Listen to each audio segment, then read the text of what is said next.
બીજેપીના નેતા એ ભણવા આવે છે આ સરકારી સ્કૂલમાં. ચાલો જોઈએ આપણે સ્કૂલ છે કેવી. ચલો જોવા જઈએ. તો આ વિડીયોને ગુજરાતના દરેક ગામડા સુધી પહોંચાડો, જેથી ત્યાંના લોકો પણ આવી શાળાની માંગ કરે અને આવા સરપંચની માંગ કરે. કે કપાસિયાનું તેલ આમાં કોઈ નેતા, કોઈ આઈએસ અધિકારીઓ કોઈ એના બાળકોને ખવડાવે છે કે આ બાળકોને તમે ખવડાવો છો? આવા ભણેલા ગણેલા નેતા હોવા જોઈએ આપણા દેશમાં. મુખ્યમંત્રી અને ઉપમુખ્યમંત્રી આવા હોવા જોઈએ. ખાલી સૂટ બૂટ પહેરીને ફરે ને એવા મુખ્યમંત્રી કે નાયબ મુખ્યમંત્રી. હું તો એમ કહું એને એક વીઘું આપ્યું તો ચણા એના ઉગાડી છે.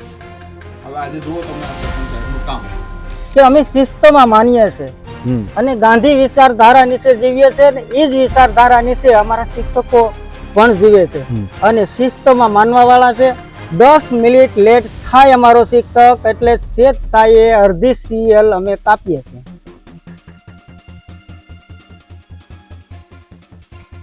હું આવ્યો છું ગીર સોમનાથ જિલ્લાના ઉના તાલુકાના સોનારી ગામની સ્પેશિયલ સ્કૂલ જોવા માટે, જેને બનાવવામાં આ સરપંચ સાહેબનો સિંહ ફાળો છે.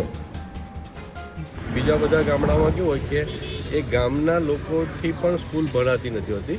એ ગામના લોકો એમના બાળકોને પ્રાઇવેટ સ્કૂલોમાં ભણવા મોકલતા હોય. અહીંયા કન્ડિશન એવી છે કે આખા ગામના સ્ટુડન્ટ તો અહીંયા આવે છે, પણ આજુબાજુના 19 ગામના સ્ટુડન્ટ્સ આ સ્કૂલમાં, પ્રાઇમરી સ્કૂલ છે, અને ત્યાં ભણવા મોકલે છે. હવે તો આવી સ્કૂલ તો આપણે જોવી જોઈએ કે એવું શું સ્કૂલની અંદર છે કે આજુબાજુના 19 ગામના છોકરા અહીંયા ભણવા આવે છે. તો ચાલો આપણે જોવા તો જઈએ ભાઈ સ્કૂલ કેવી છે. મામલતદાર સુધીના છોકરા, અધિકારી સુધીના છોકરાઓ અહીંયા ભણવા આવે છે. બોલો, મામલતદાર ને અધિકારીના છોકરા ભણે છે. બીજેપીના સરકારમાં રહેલા નેતાઓના બાળકો પણ મોટે ભાગે અહીંયા આવે છે. આ છે આ સરપંચનું ઘર. આ સરપંચનું ઘર છે જ્યાં આપણે આપણી સ્કૂલ જોવા આવ્યા છે. એ સરપંચે અહીંયા સ્કૂલ બનાવી છે. તો આપણે હવે એમની મુલાકાત લઈએ.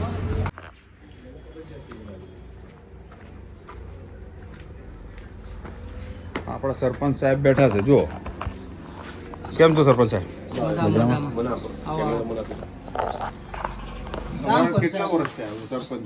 મારે સરપંચ ને તાલુકા પંચાયત દઈ થઈને મારે આજે 24 વર્ષ થયા છે. 24 વર્ષથી સાહેબ છે સરપંચ તરીકે અને તાલુકા પંચાયતના ડેલિગેટ તરીકે.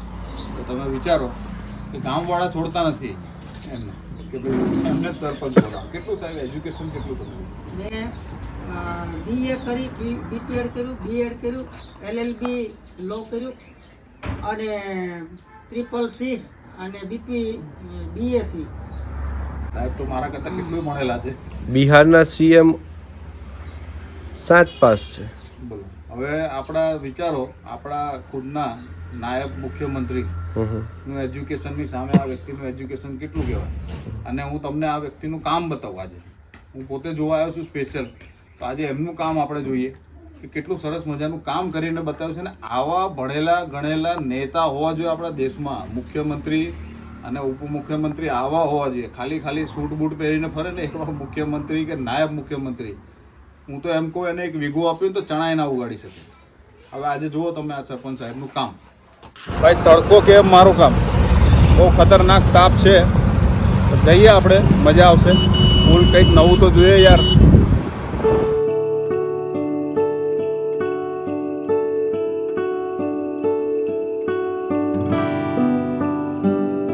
તો આ છે સોનારીની પ્રાથમિક શાળા, PM શ્રી ગુજરાત.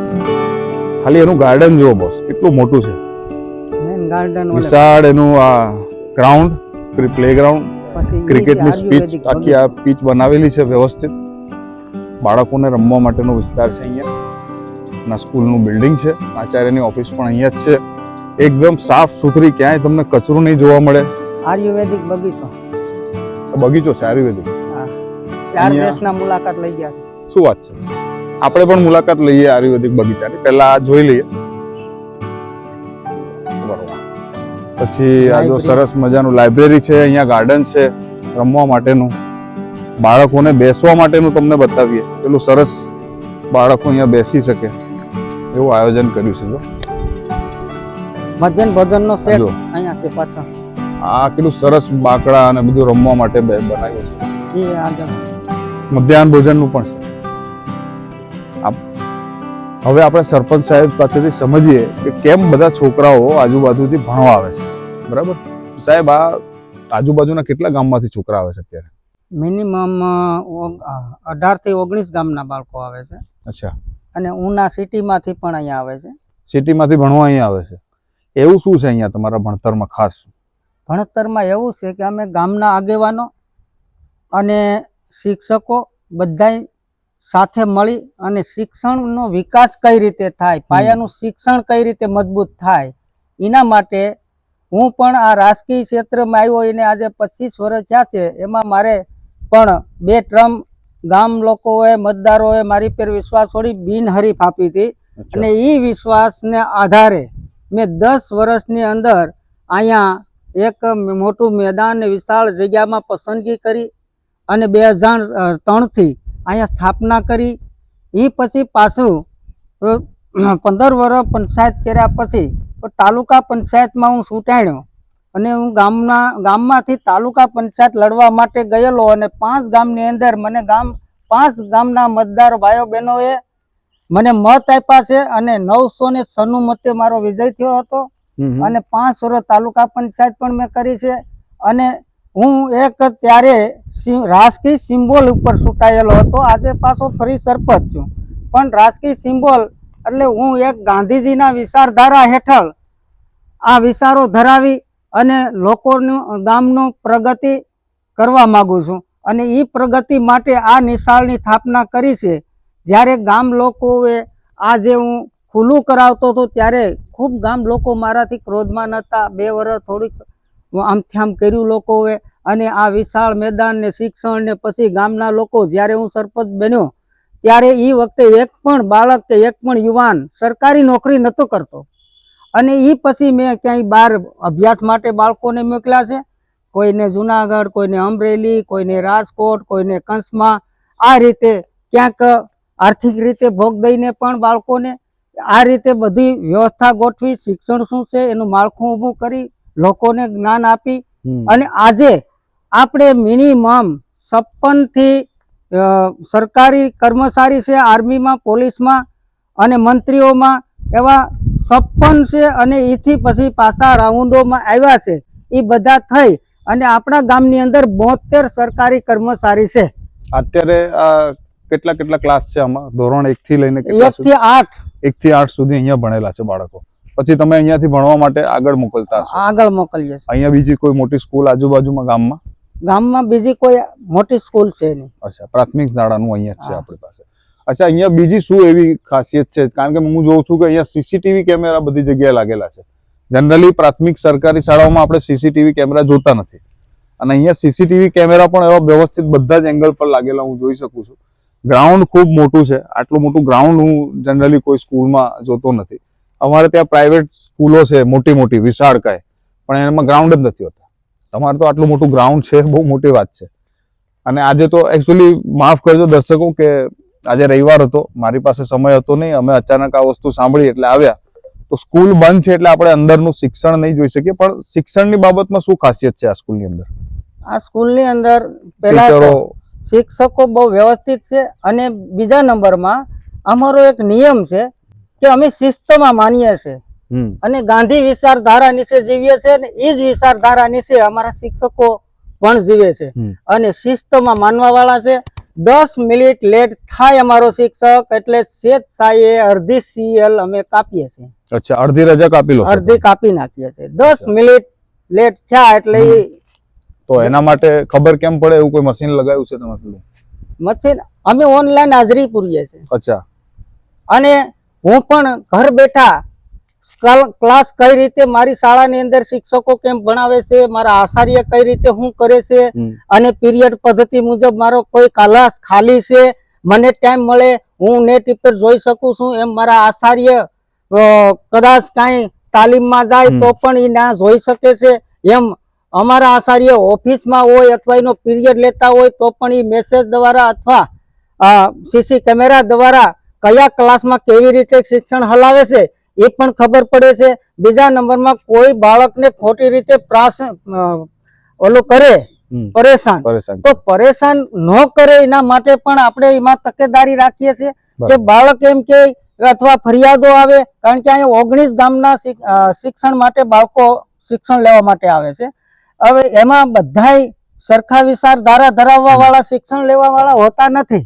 આ બધું એટલે એમાં ક્યારેક કોઈ રાજકીય સાલગાંઠ હાથે બનાવ બને તો એના માટે પણ અમે પૂરી તકેદારી રાખીએ છીએ. કારણ કે ખોટી પદ્ધતિ છે, ખોટી રીતે ક્યાંક ષડયંત્ર રચાય એની પણ અમને ખબર પડે, તાત્કાલિક ખબર પડે, તાત્કાલિક અમે કંટ્રોલ કરીએ છીએ, તાત્કાલિક એને મામલાને થાળે પાડી અને તાત્કાલિક ધોરણે એક પરિવારના બાળકો છે એવી રીતે અમે અહીંયા શિક્ષણનું હલાવીએ છીએ. અને હું દરરોજ ન પુગાય તો હું બીજે દીએ અથવા ક્યારેક એક દિવસમાં 2 વખત હું મુલાકાત લઉં છું આ પ્રાથમિક શાળાની. સંખ્યા અમારે 558 બાળકોની સંખ્યા છે. અને અમારો સ્ટાફ અને જે મધ્યાહન ભોજનનો સ્ટાફ એ બધું થઈને અમારી પાસે 600 વ્યક્તિઓ અહીંયા 600 વ્યક્તિઓ છે. 50 ટીચર કેટલા શિક્ષકો અમારે 21 શિક્ષકો છે. ઓકે.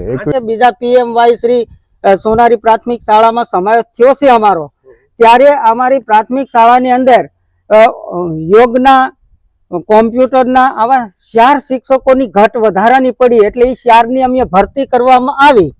જો કે એ અમારી એસએમસી દ્વારા અમે ભરતી કરી શકીએ છીએ, એને પગાર વેતન પણ કરી શકીએ છીએ, એને જે કઈ વેતન નક્કી કરેલ છે એ અમે આપીએ છીએ.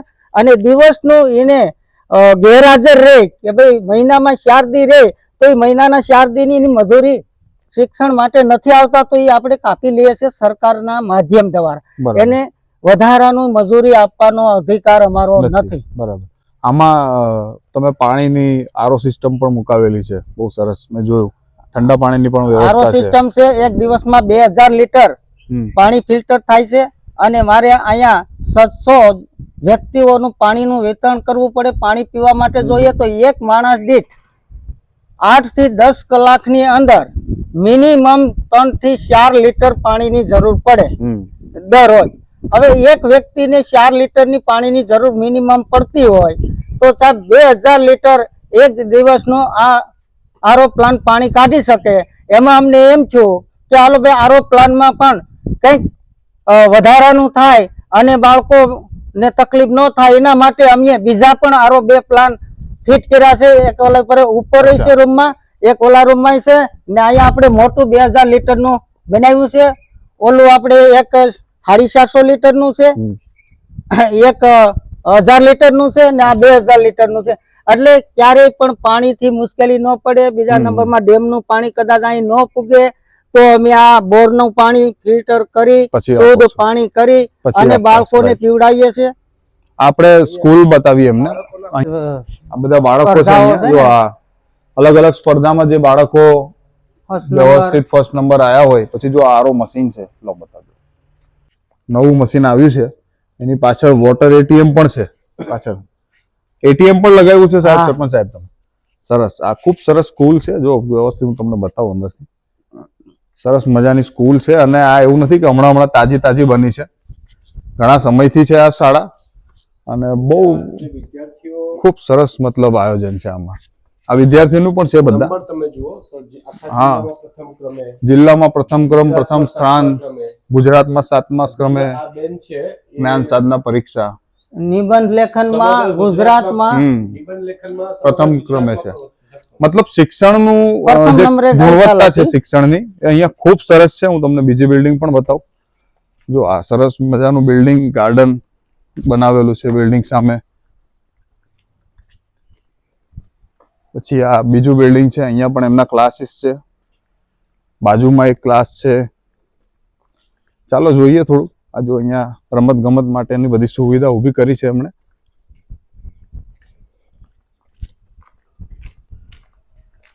આ પેલા પ્રાર્થના હોલ અને 4થું ધોરણ ભણાવતા. આ પ્રાર્થના હોલ અને 4થું ધોરણ ભણાવવા માટેનું છે. ત્યારબાદ બીજી પણ એક બિલ્ડિંગ છે આગળ. ઓહો, આ તો બહુ મોટું છે કમ્પાઉન્ડ. મને એમ કે પેલા 2 બિલ્ડિંગ જ હશે. નહીં. જો આ પણ એક કેટલું સરસ મજાનું બિલ્ડિંગ અહીંયા બનાવેલું છે. આમ લાગે જાણે ફાર્મ હાઉસમાં ફરતા હોય, બંગલામાં ફરતા હોય એવું સરસ મજાનું અહીંયા કોમ્પ્યુટર હોલ છે આપણે. હા, કોમ્પ્યુટર હોલ છે આપણે. કોમ્પ્યુટર હોલ પણ છે. કોમ્પ્યુટર હોલ છે અહીંયા સાહેબ કે છે સરપંચ સાહેબ. આ પણ બિલ્ડિંગ છે.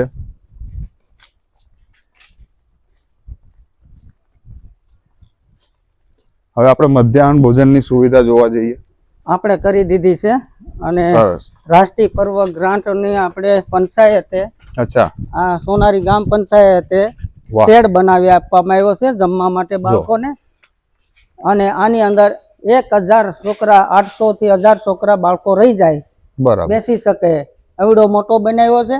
બીજા નંબરમાં આ 16 બ્રાસ જ કરવાનો હતો અને મેં સ્વયં પોતાને ખર્ચે પણ કરી અને આપણે આ મિનિમમ 7 લાખ રૂપિયાનો ખર્ચો થયો છે. અચ્છા. સરકારે આપણે 5 લાખ રાષ્ટ્રીય પર્વની ગ્રાન્ટ આપવામાં આવી હતી. બરાબર. એમાં આ બધી સુવિધા આ બધું એટલું કર્યું છે. અમારા ટીડીઓ સાહેબ બધા જોઈ ગયા છે અને બહુ ફેસિલિટી થી બનાવ્યું છે અને કલર લોખંડ સારી ગુણવત્તાનું બધી રીતે ફેસિલિટી, સીસી કેમેરા, પંખા, લાઇટો, ટ્યુબલાઇટ આ રીતે બધી વ્યવસ્થા જમવાના શેડમાં કરી છે. કિચન અહીંયા જ છે, અહીંયા જ બને છે બધું ખાવાનું. આ કિચનમાં બને અને અહીંયાથી પછી બધું અહીંયા આપી દેવાનું. તો આ કેટલું સરસ મજાનું આયોજન કર્યું છે. એક સરપંચ પોતે શિક્ષિત છે, તમને ભલે જોઈને ના લાગે, પણ હાઈલી એજ્યુકેટેડ સરપંચ છે. આટલું એજ્યુકેશન મુખ્યમંત્રી પાસે પણ નથી આપણા ગુજરાતના, યાદ રાખજો. હા, પીએમ પાસે પણ નથી, અને જે છે તો બધી ડિગ્રી બતાવતા નથી પીએમ. પરંતુ મજાની વાત એ છે કે આ સરપંચ સાહેબ ડબલ ગ્રેજ્યુએટ છે, લો છે, અને એમનું કામ જો કેટલું ઝીણવટ ભર્યું વ્યવસ્થિત પ્લાનિંગ થી બનાવેલું છે. જો આવી શાળાઓ મધ્યાહન ભોજન રસોઈ, આ મધ્યાહન ભોજનનું છે, આવી શાળાઓ જો દરેક વિસ્તારમાં થઈ જાય. અચ્છા, આ મેનુ પણ છે, જો એનું મેનુ મુજબ આખું મેનુ પ્રમાણે છે. સોમવારથી લઈને શનિવારે કઈ વાનગી અપાશે, સુખડી, ખાંડેલા, સિંગદાણા સહિતની. ખૂબ સર આ બધું અનાજ ત્યાંથી પણ આવતું હશે ને સરકાર તરફથી પણ? જે છે બપોરનું જમવાનું, સવારનો નાસ્તો, અલ્પાહારનું મેનુ, ભોજનનું ક્વોલિટી કેવી આપો છો સાહેબ આ લોકોને? બહુ સારી ક્વોલિટી. અને જ્યારે આપણે આઈએસઆઈ અધિકારી સોહણ સાહેબ આવ્યા ત્યારે આપણે રજૂઆત કરી હતી કે ભાઈ સાહેબ આ મધ્યાહન ભોજન અમારે કપાસિયાના તેલથી બાળકોને આપવું પડે છે. તો મને કે ભાઈ સરપંચ સાહેબ એવું તો કેમ બને કે કપાસિયાનું તેલ આમાં કોઈ નેતા, કોઈ આઈએસઆઈ અધિકારીઓ કોઈ એના બાળકોને ખવડાવે છે તે આ બાળકોને તમે ખવડાવો છો?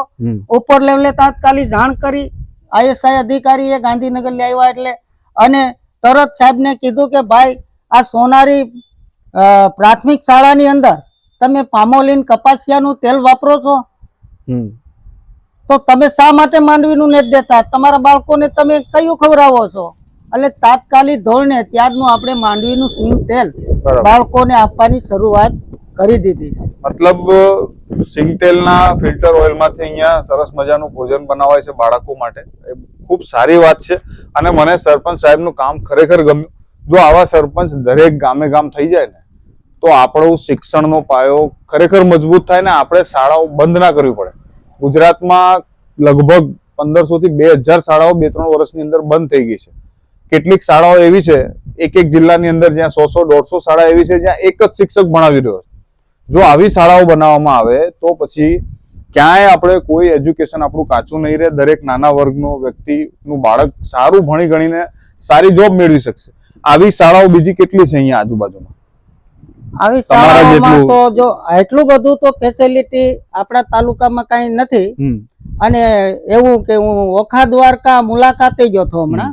ટીડીઓ સાહેબ ને અમે બધા ઉનાથી ગયા એસટી લઈને, ને આ કર્મચારીઓ, મંત્રીઓ ને સરપંચો જે મુલાકાતે ગયા અને ત્યાંનું જે બધું જોયું, પ્રાથમિક શાળાઓ જોઈ, તાલુકા પંચાયતની મુલાકાત લીધી, જે મામલતદાર ઓફિસની મુલાકાત લીધી, અને પ્રાથમિક શાળાઓની અંદર પણ છે આમ વ્યવસ્થા ગોઠવી છે. પણ એનો મતલબ એ છે કે વ્યવસ્થા છે તો ના બાળકો વ્યવસ્થિત શિક્ષણ લેતા નથી કે કાયમી માટે રેગ્યુલર નથી. આમાં એવું છે કે અમારા ગામની અંદર પદ્ધતિ એ છે કે રેગ્યુલર આખું વર્ષ ગેરહાજર ન રહે એને અમે એવોર્ડ આપીએ છીએ. બરાબર. અને એને પ્રોત્સાહિત કરીએ છીએ. 15મી ઓગસ્ટ, 26મી જાન્યુઆરી અને રાષ્ટ્રીય તહેવારોની અંદર આ લોકોને પ્રોત્સાહિત કરીએ છીએ, એના વાલીને પ્રોત્સાહિત કરીએ છીએ. એટલે આપણા બાળકો અત્યારે 556 જેવું છે, એમાં આપણે 278 બાળકો આખું વર્ષ રેગ્યુલર હાજરી છે. 50% કરતા વધારે છે. આજે 3 વર્ષ પહેલા આપણા બાળકો 50 બાળકો રેગ્યુલર હતા. પછી 3 મહિના પછી આપણે 100 બાળકો થયા, પછી 6 મહિના પછી આપણે 150 બાળકો થયા, અને આજે 4થું વર્ષ હાલે ત્યારના બાળકો આપણી પાસે 75% રેગ્યુલર અભ્યાસ માટે આવે છે. ક્યારેક બીજા લોકો પણ ક્યારેક ગેરહાજર રહે છે, ને પ્રસંગોપાત પણ ગેરહાજર નથી રહેતા આવા બાળકો ને એના વાલીનું અને એના બાળકનું સન્માન કરીએ છીએ જાહેરમાં એનું. તમે આ જે બધું કરો છો અત્યારે, આ બધું ડેવલપમેન્ટ કરો છો, તો ક્યાંય સરકારમાં એવું કઈ આવે છે ઉપરી અધિકારીઓ કે ભાઈ આ આટલું કમિશન થશે, આટલું આપવું પડશે, એવું કઈ ક્યારે તમારો અનુભવ થયો?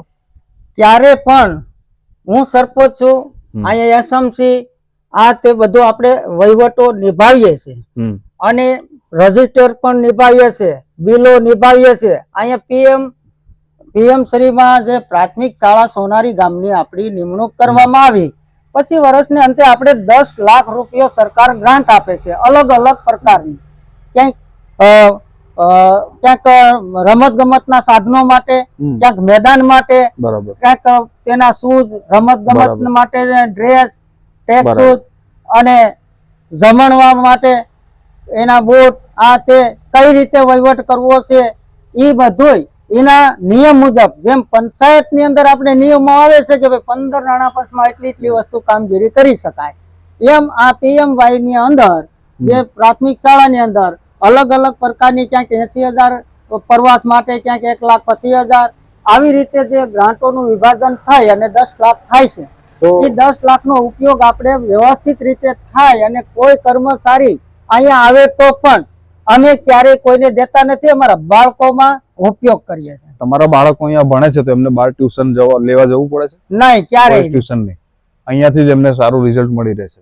અમારે આવોટ ટાઈમમાં પણ બાળકોને જે જુદી જુદી સ્પર્ધાત્મક પરીક્ષા તાલુકામાં, જિલ્લામાં અને ગુજરાતમાં દેવા જાય છે, એ બધી જ પરીક્ષાઓનો ક્લાસ આવોટ ટાઈમમાં પણ અમારા શિક્ષકો લે છે અને રેગ્યુલર.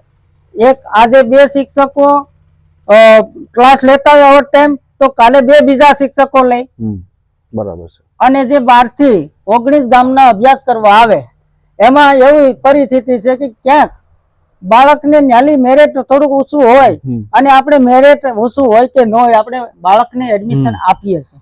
ને આપ્યા પછી એને વ્યવસ્થિત રીતે અગડા પણ નથી આવડતા, 5મું 6ઠું કે બીજું ભણતા હોય, કલમ ખડીઓ ન આવડતો હોય, ABCD ન આવડતી હોય, 5મા ધોરણમાં આવી ગયા હોય અને એના વાલીઓને ખબર પડે કે આપણા ગામમાં 5મા ધોરણ સુધી આપણું બાળક પૂગી ગયું છે, પણ એને કલમ ખડીએ આવડતો નથી, વ્યવસ્થિત વાંચતા આવડતું નથી, તો આપણે સોનારી પ્રાથમિક શાળામાં મૂકવા જઈએ તો સુધરે. હવે એવી પરિસ્થિતિ હોય ત્યારે અમારે અહીંયા કેટલી બધી મહેનત અમારા શિક્ષકોને વધી જતી હોય, એના માટે અમારે એક્સ્ટ્રા ક્લાસ પણ હલાવવા પડે છે અને આ બધા બાળકો હોશિયાર નિયારે સ્તર અમારે લઈ આવવું પડે. બરાબર. મતલબ તમે આ બધી સુવિધા આપો છો અને બાળકોને તૈયાર કરો છો, મહેનત કરો છો, એટલે ટ્યુશનમાં જવાની જરૂર પડતી નથી. તો તમે જોયું કેટલું સરસ મજાનું આયોજન એક સરપંચ દ્વારા કરવામાં આવે છે. આપણે આગળ પણ એક વિડીયો બનાવ્યો હતો, એક મુન્નાભાઈ સરપંચ હતા રાજકોટ સાઈડ, એમનો પણ વિડીયો આપણે ઇન્સ્ટાગ્રામ પર મૂક્યો હતો. તો આવા સરપંચો જો વધતા જશે અને કોઈ રાજકીય પાર્ટીના પટ્ટા પહેરીને નહીં ફરે અને વાસ્તવિકતામાં ગામના ભલા માટે કામ કરશે તો 100% આપણા સરપંચ સાહેબનું જે રિઝલ્ટ છે. આપનું નામ જરા સરપંચ સાહેબ? મારું નામ સોલંકી રાજાભાઈ મેણસીભાઈ, રાજાભાઈ, સોનારી ગામના સરપંચ. સોનારી ગામના જે રાજાભાઈ સરપંચ છે, એમણે જે સરસ મજાનું આયોજન કર્યું છે, જો તમને પસંદ આવ્યું હોય તો આ વિડીયોને ગુજરાતના દરેક ગામડા સુધી પહોંચાડજો, જેથી ત્યાંના લોકો પણ આવી શાળાની માંગ કરે અને આવા સરપંચની માંગ કરે. તો જો આ સરપંચનું કામકાજ તમને ગમ્યું હોય તો વિડીયોને લાઈક કરજો, શેર કરજો, આપણી ચેનલને સબસ્ક્રાઇબ કરી લેજો. આપણે પ્રયત્ન કરીશું કે આવા ગ્રાઉન્ડ રિપોર્ટ્સ બનાવવાની કોશિશ કરીએ. તો ફરી મળીશું એક નવી ટોપિક સાથે. ત્યાં સુધી જાગતા રહેજો અને જગાડતા રહેજો. જય હિન્દ.